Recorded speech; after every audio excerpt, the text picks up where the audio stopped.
If you're thinking about planting natives out, let me tell you, now in the autumn is the time to do it. And you probably sense that your garden plants are growing away strongly at the moment anyway. Now this is because the soil's still warm and there's lots of dew or evening condensation in the air, providing the plants with essential moisture.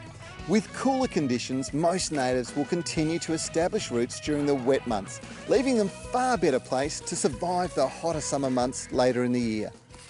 Now the plants that I'm putting into my garden now are going to be absolutely fantastic food sources for birds, both from a nectar and also a seed point of view.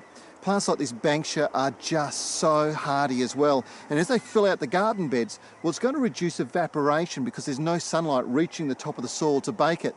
Now this is really good from a saving water point of view. When it comes to planting, make sure that you plant into a free draining organic soil mixture. Now most people think that you can just throw them into the garden without improving the soil, but you can't. Look at the soil they've been growing in. It's always a top quality potting mix. Make sure you plant into good soil. It makes the world of difference to the final results.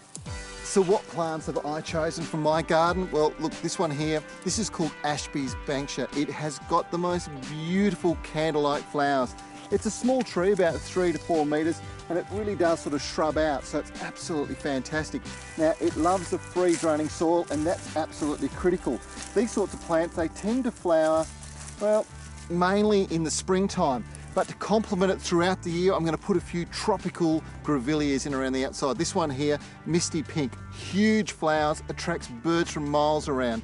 It's incredibly hardy, and it's going to go really well here. But being a tropical grevillea that originates from, well, northern New South Wales and southern Queensland, this is going to require summer watering. But if I give it to it, it's going to grow twice as fast and just look sensational.